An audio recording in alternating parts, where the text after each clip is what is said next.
Well, COVID cases are on the rise right here in Southern Nevada. The Nevada Department of Health and Human Services reports a 42% increase in cases. Reporter Abel Garcia speaks with one Valley woman who just recovered from COVID, and she says it's one of the worst illnesses she's ever had.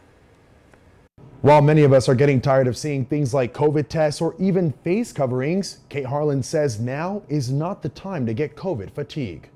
The body aches, the coughing, the headache, all of it combined just made the strain this time around so much more intense. Kate Harlan says the latest strain of COVID is unlike anything she has ever experienced before. She says it felt like she had knives in her throat and major pain for about 6 days. COVID will typically last about 2 weeks before it starts to fade, but this time it's still prolonged, it's still going strong. Harlan says her symptoms began 2 days before she tested positive for COVID in late October. She had a sore throat, a cough, then more fever-like symptoms. She got a COVID test and the result was positive, something she's all too familiar with. I've tested positive 5 different times. But she says the severity of the illness this time was something new for her. It was the worst round of COVID that I've had so far. Dr. Christopher Choi says Harlan is not alone. I'm starting to see a lot more aggressive symptoms. Many of his recent COVID patients say they feel this strain is so much worse than the others. People are calling in and then they call back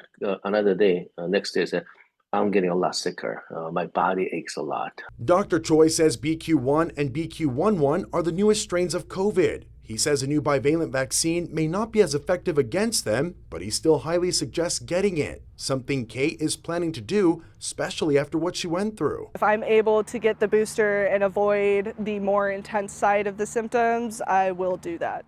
Dr. Choi says COVID is becoming a seasonal infection much like the flu. And if you are planning to travel for the holidays, he recommends getting COVID tested before visiting your loved ones. I'm Abel Garcia reporting from Spring Valley.